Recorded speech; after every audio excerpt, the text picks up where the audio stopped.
మీరు ఎప్పుడైనా జపాల్లో ఈ ఆంజనేయ స్వామిని చూసారా? నేనైతే మా ఫ్రెండ్స్ తో కలిసి ఎర్లీ మార్నింగ్ తిరుమలకి వచ్చి జపాలికి అయితే స్టార్ట్ అయ్యాను.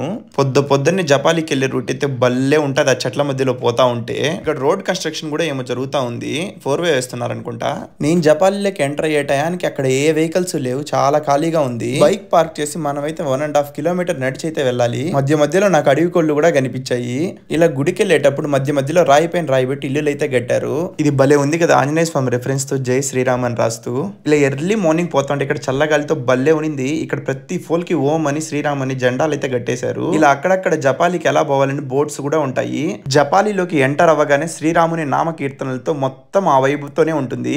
ఈ జపాలి టెంపుల్ అయితే మార్నింగ్ 5కే ఓపెన్ చేస్తారు. బట్ 5 to 7 దర్శనం అయితే ఉండదు. 7 తర్వాతే దర్శనం చేసుకోవాలనుకుంటే.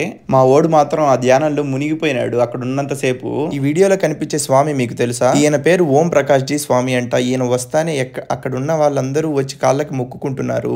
ఈ జపాలి చుట్టుపక్కల ఉన్న లొకేషన్స్ అన్ని భలే ఉంటాయి. అక్కడికి వెళ్తానే అక్కడ వైబ్ అంతా చేంజ్ అయిపోతుంది. మొత్తం శ్రీరాముని నామాల కీర్తనలతో మొత్తం నిండిపోతుంది. నేను పోయేసరికి దర్శనం టైం అయితే కాలేదు కాబట్టి బయట నుంచే దండం పెట్టుకున్నాను. ఇక్కడ కనిపించే ఈ స్వామివారి అయితే గుడికి లెఫ్ట్ సైడ్ లోనే ఉంటుంది. అక్కడ నుండి రిటర్న్ వచ్చేటప్పటికైతే ఫుల్ వెహికల్స్ తో నిండిపోయింది. జై శ్రీరామ్.